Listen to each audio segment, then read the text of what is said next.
There's a Democrat, Troy, Milwaukee, Wisconsin, listening on XM satellite. Go.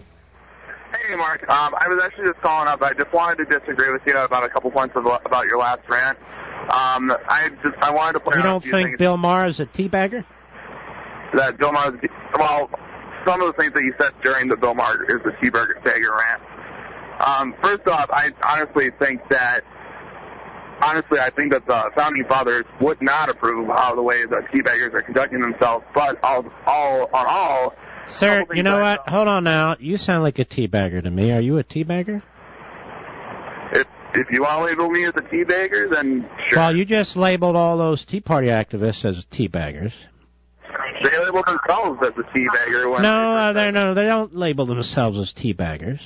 They call themselves teabaggers. Either you show civility, sir, I'm going to dump you. Excuse me? I said either you show civility, sir, or I'm going to dump you. Now go make your point without being an a-hole. Go ahead. Okay. First, actually, George Washington was actually a Frenchman, so he did hang out in Paris.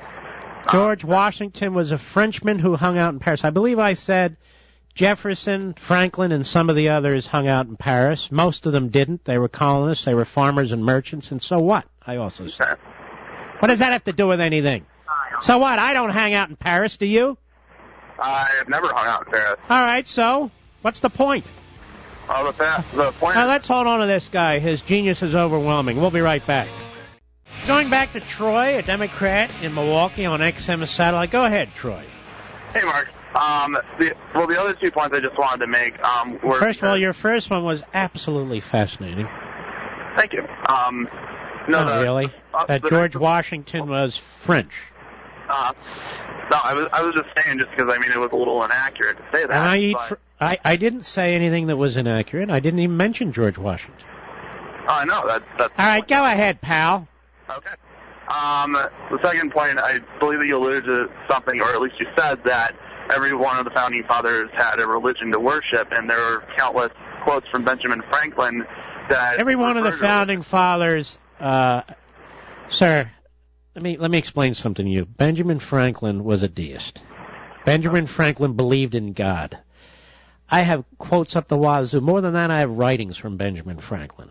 Mm-hmm. But if they're a deist, they do believe in God. Simply means they don't believe in the personal attachment to God. Are you aware of that, sir?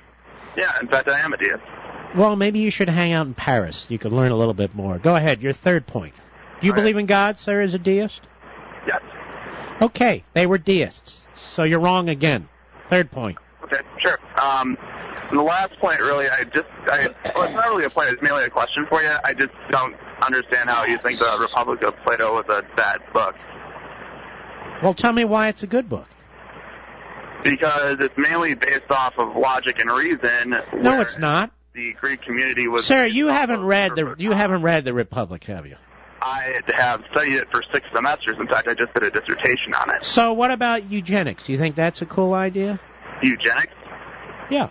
In the Republic. In the Republic, they... Oh, good Lord, you're... What?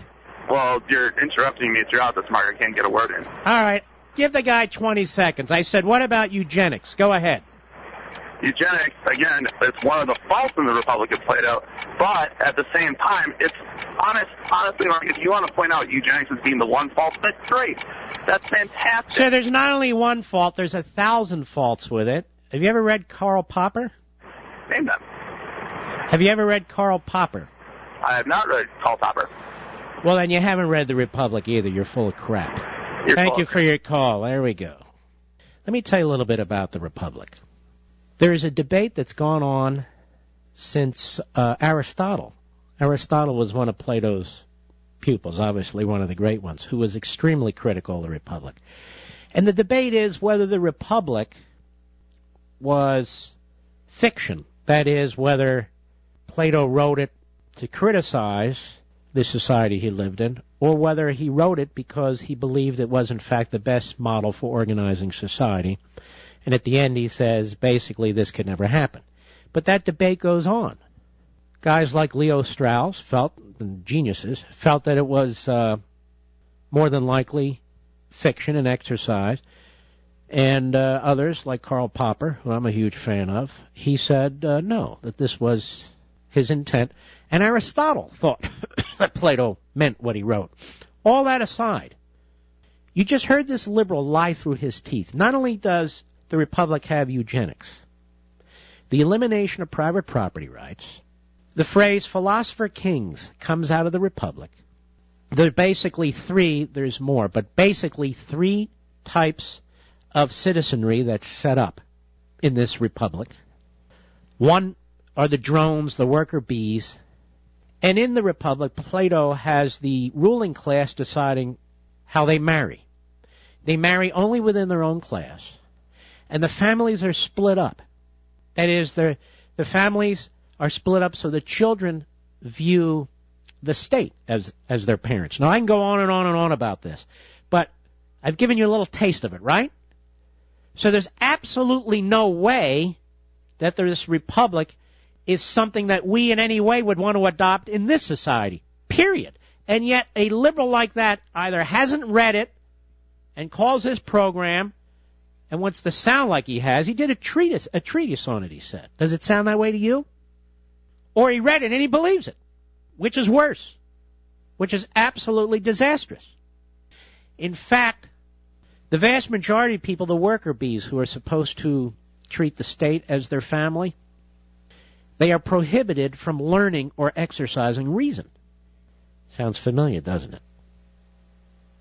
I didn't mean to get off on this tangent. But this is why when Bill Maher says, oh, they read stuff like Plato and this, that, and the other, yeah, I'm sure they did. They read all the great classics. Something I'm sure Bill Maher has done, too, being a teabagger and all. But the Republic is actually polar opposites with our founding. So if the framers read it, of the Constitution, they would have read it in order to know what to reject, not adopt. Which is why they focus so heavily on John Locke, the Scottish Enlightenment, and so forth. And if you look at John Locke and you look at the Declaration of Independence, you can see where Jefferson, I shouldn't even be getting into all this, where Jefferson actually borrowed specific phrases from Locke's second treatise. I'm not trying to show you how sharp I am. I'm trying to rebut that idiot. And on top of that, the 8 p.m.er apparently just said the talk radio, I'm getting all these emails, talk radio is basically entertainment. We get that from these a-holes like David Brooks, too. Oh, they're so smart. They're smarter than anybody on talk radio. I'm going to tell you something. Every time I address this and say I'm happy to debate, I'm happy to compare academic, I'm happy to compare anything I can, there they go. There they go. They have to prove themselves. There they go. They have such a diminished view of their own self-worth. What? I'm responding to the fools. There's a number of talk radio hosts are smart as hell. Not necessarily because they went to college and law school and everything. There's nobody smarter than Rush, period. Nobody who is more able to analyze current events quickly than he. Brilliant businessman. They're jealous of him. Sean Hannity, smart as hell. Very quick to analyze, quick to know what's going on. My buddy Hugh Hewitt. Now, some of the PDs out there are cringing, but he's my buddy because I'm up against him in some markets. So what? There's a guy, Harvard Law, served in the White House, served in the Reagan Justice Department under William French Smith before I left the White House and went over there with Ed Meese. One of the smartest lawyers you'll ever meet. It's a radio host. And I can go on and on. I just can't remember everybody. You got Bill Bennett, Laura Ingraham, clerked for, who'd she clerk for? Clarence Thomas, I think. Like I say, I can't remember everybody. But the point is this, and all the local hosts who are smart, either street smart or smart by education, doesn't matter. So when these people go, oh, they're just entertainers, let me tell you what we are. Most of us have to spend 2, 3, 4 hours a day engaging you. So we have to use all of our senses. We have to use all of our abilities. Some jerk who writes a column for the New York Times, he can sit there, not have showered for 3 days, and He can be putting ointment on a rash while he's typing his column. And then, oh, that guy's a genius. Oh, my God. Not an entertainer. No. He's much smarter than those idiots on radio. What a genius. We have to do more than that. I'm not complaining. I'm explaining. Matter of fact, there's nothing to complain about. I love doing this. I adore it. And I love being able to talk to you every day, 8.5 million of you. That's not my point. My point is, what do we have to do?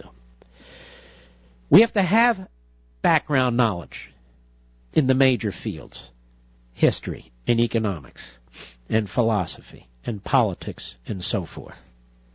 What we don't know, we have to learn, because we're talking to millions of people, and we can be checked. I'm not talking about the left-wing nut jobs. I'm talking about serious people who are concerned about substance. You can check everything I say, and you can go back and listen to it 50 times. What did he say? Let me go back and check. So, as a matter of self-respect, that is for myself as well as respecting you, I have to be accurate. I need to be accurate and informed. And then finally, we talk hosts have to compete. In my case, I have to compete against primetime television, often sports. I have to compete against other stations, whether it's terrestrial or satellite or the internet. Plus, people may want to go off and do other things. So this is really, in my humble opinion, the toughest block, evening rush hour, late afternoon rush hour, that there is, because of all the competition that comes in, not only in this medium, but all these other mediums. So yes, we have to be substantive, we have to be interesting, we have to be more than interesting, compelling, and we have to be entertaining. But being entertaining doesn't mean you're an entertainer. Being entertaining means you want to have a good time, or you want to do something in an interesting way. When you're a columnist for the New York Times and a pseudo-conservative, you don't have to be anything. Just a self-appointed know-it-all. We can't question you. We don't really know anything about you. You're not on display 3 hours a day, 5 days a week. And I'm happy to compare my knowledge of anything with the 8 p.m.er on the Fox News channel. Anything. But that won't happen. I guess it's possible Washington had a French relative here and there in his background. But as I researched this during the break, Washington family is of an ancient English stock, the genealogy of which has been traced up the century immediately succeeding. Notice Reverend Al, I said succeeding, not seceding in this case. The conquest. So the caller was a fraud, as are so many liberals when they spew their BS. He didn't know what Plato's Republic was. I spent 6 semesters on it. I did my treatise on it. And he said that George Washington's parents or parent was French, and that's simply a lie. So I thought you'd want to know, and this is what we get from the left. I'm happy to debate on the substance. I'm more than happy to go through these things. They are not.